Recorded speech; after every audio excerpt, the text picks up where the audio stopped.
Pemirsa, Raja Sabta Ervian secara aklamasi terpilih sebagai Ketua Umum KONI DKI Jakarta periode 2015-2017. Ia terpilih dalam musyawarah olahraga provinsi luar biasa KONI DKI Jakarta yang diadakan di GOR Jakarta Timur.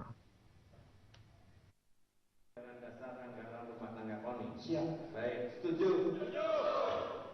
Ada lagi? EY, sapaan akrab Raja Sabta Ervian, sejak awal memang sudah diprediksi akan memimpin KONI DKI Jakarta setelah mendapat mayoritas dukungan dari pemegang hak suara. Saat berlangsungnya musyawarah olahraga provinsi luar biasa, ia didukung oleh 84 pemegang hak suara dari total 56 anggota yang hadir. Terpilihnya EY ini untuk menggantikan posisi Ketua Umum KONI DKI Jakarta sebelumnya, Winnie Erwindia, yang telah mengundurkan diri dari jabatannya pada 15 Januari 2015. Di usianya yang baru menginjak 33 tahun, EY tercatat sebagai Ketua Umum KONI DKI termuda sepanjang sejarah. Dengan terpilihnya EY sebagai Ketua Umum KONI DKI Jakarta, maka ia harus mundur dari jabatan sebelumnya, yaitu Ketua Umum Forki DKI Jakarta. Orang yang bisa bekerja sama. Yang pertama jelas dia paham di bidangnya, ya kan? Paham di bidangnya, right man on the right place yang akan diurusan nanti. Dan yang kedua, sistem komunikasinya pun baik. Gitu. Jadi apa yang diniatkannya baik dan bagaimana cara penyampaiannya itu pun baik. Kalau misalnya itu berjalan, itu umur berapapun pasti bisa nyambung, Pak. Ini saya ingin berjalan seperti singa. Gitu. Saya ingin berjalan seperti singa, yang berani, keras, ya kan? Dan benar. Gitu. Jadi saya pasti akan cari-cari orang ini yang singa juga, gitu kan? Yang singa juga. Pekerjaan untuk mempertahankan gelar juara umum di ajang PON yang akan berlangsung di Jawa Barat pada 2016 mendatang pun menjadi tantangan dan tugas utama EY. Sebelumnya di ajang PON Riau 2012, DKI Jakarta keluar sebagai juara umum dengan selisih 11 medali emas dari runner-up Jawa Barat. Gustaf Fabian, Bayu Pamungkas, JAK TV. Ya, dan telah hadir di studio bersama kami Raja Sabta Ervian atau yang biasa disapa Mas EY. Selamat malam. Mas EY, apa kabar? Baik, selamat dulu karena masih Ya, fresh ya menjadi Ketua KONI DKI Jakarta ya. Iya, alhamdulillah. Selamat. Dan ini sebenarnya kalau kita bicara mengenai apa sih yang mendasari Mas EY ini maju sebagai calon Ketua KONI DKI Jakarta?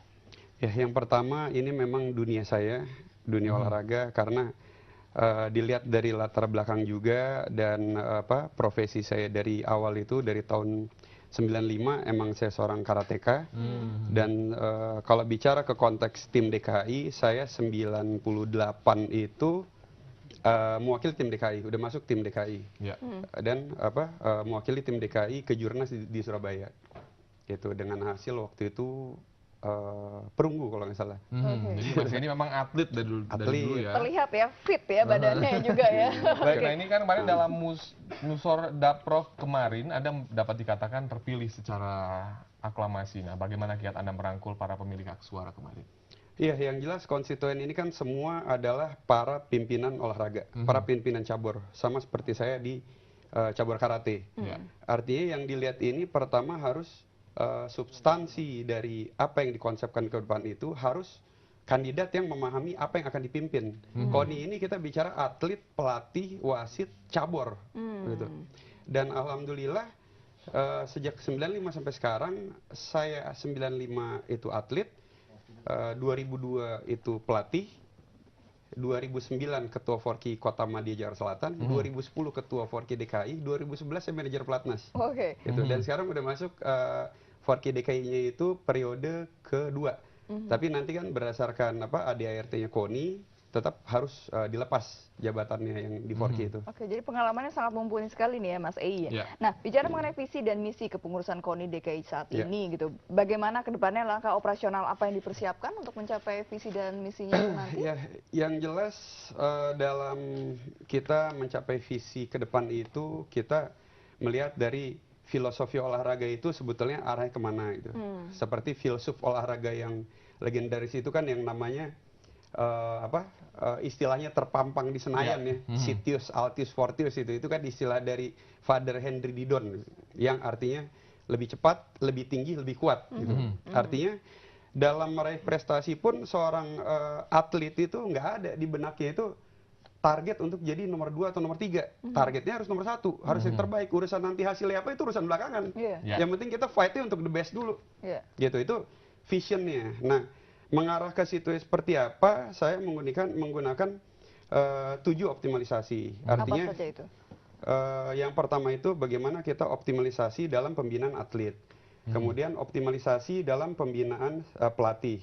Kemudian optimalisasi dalam pembinaan kompetisi, sarana prasarana, komunikasi. Kemudian optimalisasi dalam penggunaan anggaran ya, yang dalam pengertian ini adalah APBD DKI, uang negara. Kemudian bagaimana kita memanfaatkan sport science dan sport intelligence. Itu 7 optimalisasinya. Ya, nah ini kan Anda juga bertekad ya membangun KONI yang transparan dan bebas korupsi. Nah ini bagaimana Anda mewujudkan hal tersebut? Apakah akan juga ada sinergi dengan lembaga anti korupsi nantinya? Ya, itu nanti kita akan lihat bagaimana kebutuhannya nanti di dalam. Karena ini saya kan masih di luar ya, artinya. Baru besok ini hari pertama saya akan pimpin rapat di KONI DKI itu baru besok pagi. Kita akan lihat sistem keuangan ini dalam pencairan anggaran ada nggak kira-kira kelemahannya? Dari perencanaan anggaran, masuk pencairan di bendahara umum, sampai di audit oleh internal audit. Nanti kita akan lihat di situ apakah ini sesuai dengan norma-norma dan kaedah-kaedah akuntansi yang sebagaimana dimaksud undang-undang. Gitu. Apabila ada potensi kebocoran-kebocoran di situ, kita akan antisipasi pertama sistemnya dulu. Sistemnya dalam pengertian ini ya kita analoginya aja lah gitu. Jadi kita jangan lihat personnya. Misalnya kalau tadi pertanyaannya Mas William korupsi, berarti kan ada koruptor. Gitu. Jadi kalau saya mengedepankan filosofi sistem, itu artinya sistem ini, rumah ini, misalnya si maling ini masuk dari jebol tembok belakang, yang kita singkirkan itu, yang kita perbaiki dulu adalah lubangnya dulu. Itu karena apa? Gitu ya, lubangnya. Iya, lubang yang diperbaikin. Jangan kita mikir ini ada koruptor atau ada indikasi-indikasi lain-lain. Kita judgementnya ke orang atau apa, bisa aja kesalahan dari sistem.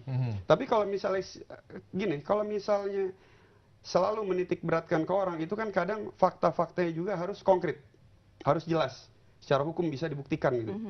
Kadang ini ada juga yang benar-benar mungkin nggak kelihatan gitu. Kadang mungkin ada juga tapi nggak kelihatan gitu ya. Tapi ini kan masih sebatas asumsi-asumsi. Gitu, kita kan nggak bisa juga nuduh orang. Tapi dalam hal ini yang mesti dilihat, kalau misalnya orangnya yang sekedar hanya orang yang dibuang, sistemnya nggak diperhatiin, ini besoknya akan muncul lagi maling-maling yang baru, gitu. Jadi kita pikirin malingnya aja, nanti malingnya dibuang, besok muncul lagi maling yang lain. Jadi sistemnya diperbaiki dulu ya. Sistemnya diperbaiki dan secara keseluruhan ini harus berjalan sesuai norma-norma akuntansi yang benar, sesuai dengan kaedah-kaedah hukum akuntansi, sehingga siapapun yang coba-coba di dalam ya terjebak. Ya, baik. Nanti kita lanjut. Semakin menarik ya berbincang dengan dan kita juga yang bertanya mengenai ke depannya nih, bagaimana Pak KONI akan dibangun dengan budaya sportif segala macam, tapi kita harus break dulu ya. Kita akan kembali saat lagi, tetaplah bersama kami di Ada Apa Berita Akhir Pekan. Terima kasih Anda masih bersama kami di Ada Apa Berita Akhir Pekan, dan kita masih berbincang dengan Mas Ei atau Raja Sabta Ervian nih, Ketua KONI DKI Jakarta. Baik, langsung saja ini mungkin menjadi pertanyaan juga bagi warga DKI yang sangat mencintai olahraga ya. Nah, ini dalam kepengurusan KONI DKI saat ini, apa yang akan Anda bangun?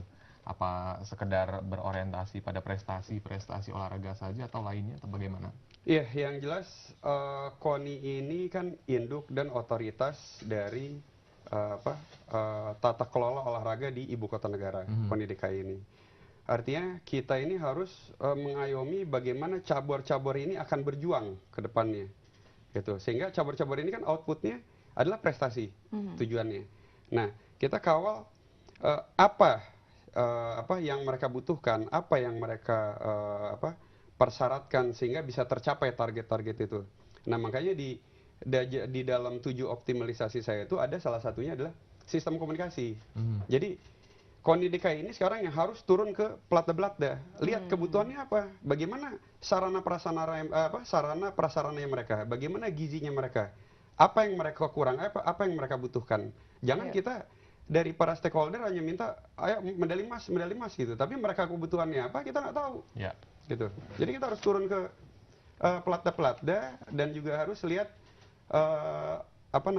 bagaimana mereka menjalankan program untuk kedepannya, dan itu mesti kita dukung karena spesialisasi itu ada di cabur, bukan di KONI. Spesialisasi itu karena nggak mungkin istilahnya satu orang ketua umum itu ahli menembak, ahli panah, ya kan, ahli main bola, terus bisa karate, bisa apa lagi judo. Nah, itu spesialisasi ada di cabur semuanya. Jadi kita harus bangun komunikasi yang aktif sehingga kita tahu apa yang mereka butuhkan semua supaya bisa mencapai target yang diinginkan gitu. Ya, jadi seperti jemput bola dan melihat apa kemudian kebutuhan dari masing-masing cabur gitu ya, karena spesialisasi kekhususannya gitu ya. Nah, bicara mengenai olahraga ini kan juga erat kaitannya dengan budaya sportif gitu ya. Di KONI sendiri apakah akan dibangun juga budaya sportif yang seperti apa? Ya harus, kalau budaya sportif itu sederhana, aturannya jalanin aja, jalanin aturan. Misalnya ada di aturan nggak boleh pakai doping, ya udah, berarti nggak usah pakai doping. Tapi harus tegas gitu ya kepada kalau pakai doping kan berarti nggak sportif, ya kan? Gitu. Artinya sportivitas itu sederhana, selama kita mengikuti aturan-aturan normatif yang udah ditetapkan di dalam Undang-Undang Olahraga, di dalam ADRT KONI, di ADRT cabur, itu yang kita yang kita patuhi. Kemudian kita juga menjunjung tinggi nilai-nilai olimpiade, gitu, yang salah satunya fair play, dan juga kita juga mesti lihat bahwa bagaimana kejujuran seorang atlet, pelatih dan kontingen secara keseluruhan ini dalam mencapai target, gitu. Jadi ya nggak bisa itu ada hal-hal yang nggak ada korelasi dengan olahraga dibikin di situ supaya atletnya juara, gitu. Itu yang nggak boleh gitu. Ya, nah ini kan anggaran dari KONI kan juga sangat besar ya, Mas ya. Nah, ini apa yang dilakukan KONI nih secara umum untuk menyehatkan seluruh warga Jakarta melalui olahraga? Ya, jadi anggaran itu kita mesti dioptimalisasikan, tapi kita jangan terjebak dengan paradigma uang besar pasti juara, gitu. Kita mesti lihat dulu programnya seperti apa. Jadi misalnya gini, misalnya kita bicara tryout misalnya, taruhlah misalnya atletik itu sekarang yang saya cek kiblatnya ke Cina misalnya. Tapi kita ngirim atlet kita pelatihannya misalnya di negara yang atletiknya nggak juara gitu. Nah, jadi sebanyak apapun biaya dikeluarkan itu kan nggak tepat sasaran. Jadi analoginya begini, misalnya Lulu mau ke Bandung, gitu, sewa mobil yang mewah, gitu kan, sewa mobil yang mewah itu, ini taruhlah itu mobil mewah itu APBD-nya yang besar, nah naiklah itu, terus tapi udah di perjalanan drivernya itu megang peta ke Surabaya, gitu, jadi kan ya walaupun udah pakai kendaraan yang seperti apa nggak akan mencapai ke target yang dituju, gitu, karena patronnya aja, parameter yang ditetapkan aja itu udah salah, gitu. Jadi dari awal udah salah. Artinya kita dalam menentukan program kita mesti juga tahu parameter objektifnya. Tiap cabur ini strength-nya ada di mana kiblatnya. Kayak misalnya kalau saya dari karate, ini sekarang kumite banyak ke Eropa. Kalau katanya masih ke Jepang. Gitu. Kita jangan kirim ke negara-negara yang karate yang nggak maju untuk ngelatih atlet-atlet kita, gitu. Percuma mau habisin 100 miliar, 200 miliar juga capek, gitu. Nggak ada ini, nggak ada hasil yang maksimal, gitu. Jadi itu kalau bicara ke anggaran, artinya harus tepat sasaran. Nah, itu sekali lagi masuk ke sistem komunikasi tadi. Kita mesti tahu, kan mereka cabur-cabur ini yang spesialisasi, gitu. Perbakin, terus panahan, menyelam, atau lain-lain. Mereka yang tahu nih kiblatnya yang mana. Gitu. Itu makanya sistem komunikasi yang mesti dibangun, ya kan. Nah, kemudian dari situ kan bisa kelihatan mereka udah ada program jangka pendek, jangka panjang, misalnya dalam 1 tahun, dari tahap persiapan umum, tahap persiapan khusus, prakompetisi atau tadi tryout sampai dengan hari H. Ini kan kita bicara atlet, ini orang yang mengorbankan 1000 hari demi yang 1 hari. Nah, 1000 hari ini diisi dengan apa programnya? Programnya harus jelas, gitu. Jangan program yang selalu global, gitu, kelihatannya bagus, gitu, tapi enggak, ini harus spesialis yang ngomong, harus spesialis di bidang itu yang menyusun program. Nah, di situ misalnya keluar anggaran berapa satu cabur, taruh misalnya taruh misalnya 5 miliar gitu, yang udah ditetapkan misalnya, inilah kebutuhan cabur dalam tahun ini untuk mencapai itu, kegiatannya 1, 2, 3, 4, butuhnya 5M, gitu. Nah itulah yang kita siapkan. Kalaupun misalnya kita bisa kasih dia 10 miliar misalnya, ya kita tetap mesti kasih 5 miliar. Karena kan itu dia udah hitung. Misalnya dia latihan pagi 3 jam, siang 3 jam. Nggak mungkin kalau kita tambah anggaran, kita suruh dia latihan pagi 7 jam, siang 7 jam. Gitu. Semua itu kan ada porsinya. Nah, gitu. artinya kalau dalam hal pembiayaan selain APBD, apakah mungkin Mas Ei akan mencari dari tambahan yang lain, maksudnya dari sumber yang lain? Kalau hingga saat ini yang sepengetahuan saya, yang saya cek itu, anggaran yang diterima KONI DKI itu masih belum terserap semuanya secara keseluruhan. Ya. Jadi yang tapi ini sepengetahuan saya ya, Mbak Lulu, setahu saya gitu, tapi belum berdasarkan data formal atau hasil audit atau laporan ini yang saya lihat sendiri, karena ya prinsipnya karena saya juga bukan ranah saya juga periksa keuangan di KONI, jadi saya nggak campur. Tapi yang setahu saya beberapa kali atau beberapa tahun ada yang anggaran lebih yang tidak terserap. Nah itu kan artinya ada putusnya komunikasi dari KONI ke cabur gitu. Kenapa uangnya nggak habis? Mestinya bisa dihabisin sama cabur-cabur di bawah. Gitu. Oke, baik, kita akan ngobrol lebih lanjut lagi dengan Mas Ei usai pariwara berikut. Tetaplah bersama kami. Ya, terima kasih Anda masih bersama kami dan kita masih bersama dengan Ketua KONI DKI Jakarta, dan yang menariknya lagi ini adalah Ketua KONI termuda sepanjang sejarah. Ya, Mas Ei, sejak kapan sih Mas menggeluti dunia olahraga nih ya? Tadi karate mulai umur berapa sebenarnya? Dari SMP kelas 2 gitu ya. Kelas 2, jadi cukup lama sekali ya. Kenapa milihnya karate? Yang pertama ya bapak saya juga seorang karateka. Gitu. Turunan ya. Jadi buah tidak jatuh dari pohonnya. Oke. Jadi apa saja nih olahraganya selain karate, kemudian tinju? Yang sampai sekarang masih aktif itu saya karate dan pad. Terus golf main. Bola tiap Jumat masih main futsal. Terus catur sih pernah juara mahasiswa dulu. Ya. Jadi banyak olahraga ya yang disukai dan juga digemari ya ternyata ya. Tapi sebelumnya pernah juga kejuaraan internasional yang paling berkesan yang mana nih? Enggak, kalau saya itu prestasi tertingginya itu juara 3 nasional yang diselenggarakan oleh Forky. Kemudian juara 2 nasional yang diselenggarakan oleh perguruan KKI. Ini termasuk yang luar biasa ya. Masih muda tapi prestasi sudah banyak sekali ya. Dan juga ternyata pernah menjadi pengurus induk organisasi cabang olahraga. Olahraga apa nih? Ya, jadi 2009 saya ketua Forky Kodia Jakarta Selatan. Terus 2010 waktu itu saya ketua Forky Jakarta Selatan, di Porda itu saya nyabet juara umum dengan 12 dari 14 emas. Kemudian di 2010 saya menjadi ketua Forky DKI Jakarta, dan dua minggu kemudian langsung kejuaraan juga, bawa kontingen ke Makassar dan alhamdulillah juara umum juga. Terus setahun kemudian kejuaraan nasional lagi, dan kontingen saya juara umum lagi, dan dari PB Forky menunjuk saya untuk bertugas sebagai manajer pelatnas. Yang waktu itu saya urus bawa kontingen itu ke Indonesia Open dan tryout timnas di Ukraina. Wah, hebat ya. Sebenarnya kalau kita bicara mengenai atlet, tidak banyak ya, dari atlet menjadi pelatih, kemudian menjadi pengurus, itu tidak banyak ya kalau kita bicara mengenai atlet yang ada di Indonesia. Nah, kira-kira nih, Mas Ei setelah pasca menjadi ketua KONI DKI Jakarta, apakah masih akan terus berkontribusi di karate? Mungkin tidak sebagai pengurus Forky lagi kan, karena tidak bisa double jabatan. Jadi, kan? Kalau dalam konteks aturan, ya jabatan ketua Forky-nya itu ya harus dilepas. Harus dilepas gitu ya. Ya sedih juga sih. Karena sudah lama tadi ya, sampai berpuluh-puluh tahun. Tapi secara aturan itu harus dilepas gitu. Dan mungkin saya besok juga akan mengunjungi karate sekaligus menyatakan bahwa saya akan mengundurkan diri. Gitu. Terus menindaklanjuti itu masalah kontribusi ke karate. Jadi ya bisa dibilang saya gila karate. Dari dulu gila karate, istri saya juga atlet karate. Waduh. Tapi prestasinya tinggian dia. Kalau dia sempat juara Asia. Kalau saya ya di nasional aja lah, itu juga juara 2, juara 3. Iya, mantap. Nah, kalau istri saya juara Asia dia waktu itu di 2006.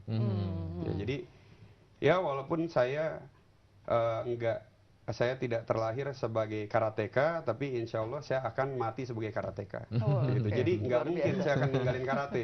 Walaupun dalam bentuk apapun, saya pasti tetap akan berkontribusi untuk karate, tapi tetap dalam kapasitas saya sebagai ketua KONI DKI Jakarta. Tentunya ada koridor-koridor yang tidak bisa saya sentuh. Dan itu dalam masa jabatan ini tentunya akan kita bikin supaya jangan sampai berbenturan dengan aturan. Kontribusi kan bisa apa aja. Iya, betul sekali. Ini waktunya sangat singkat, tapi kita punya pertanyaan terakhir nih terkait dengan kesan-kesan dari Mas Ei terhadap cabang olahraga yang ada di Jakarta. Ini kan sebagai ketua KONI kan mengayomi ya, bisa dikatakan seperti itu kan, semua cabang olahraga. Tapi kesan-kesannya terhadap cabang-cabang olahraga yang ada di Jakarta nih kira-kira apa yang membutuhkan perhatian khusus mungkin? Iya. Jadi saya rasa di Jakarta ini salah satu KONI yang besar ya, salah satu KONI provinsi yang besar. Sebagian orang bilang banyak DKI lebih lengkap gitu, secara sarana prasarana, secara kebutuhan, terus juga dari gaji-gaji atletnya, lain-lain itu yang saya dengar di luar gitu. Lah, kembali ke bagaimana optimalisasi ke depannya, tentunya kita kembali lagi ke program tadi.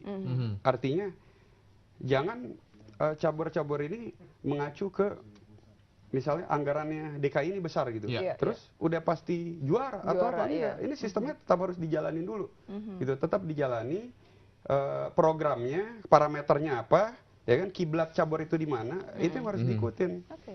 Gitu. Wah, ini mendengar visi misi dan juga cerita pribadinya ini ya, menginspirasi masyarakat juga anak ya. muda juga ya, karena ternyata usia muda juga bisa mendapatkan posisi jabatan yang luar biasa, KONI DKI Jakarta.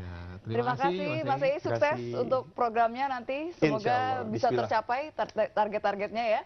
Dan akhirnya juga menutup perjumpaan kita dalam Ada Apa Berita Akhir Pekan. Semoga acara juga membawa manfaat bagi Anda mengisi waktu libur panjang ya. Betul. Dan akhirnya saya Lulu Miati. Dan saya William Darmawan. Selamat menikmati waktu Anda bersama keluarga. Sampai jumpa. Sampai jumpa.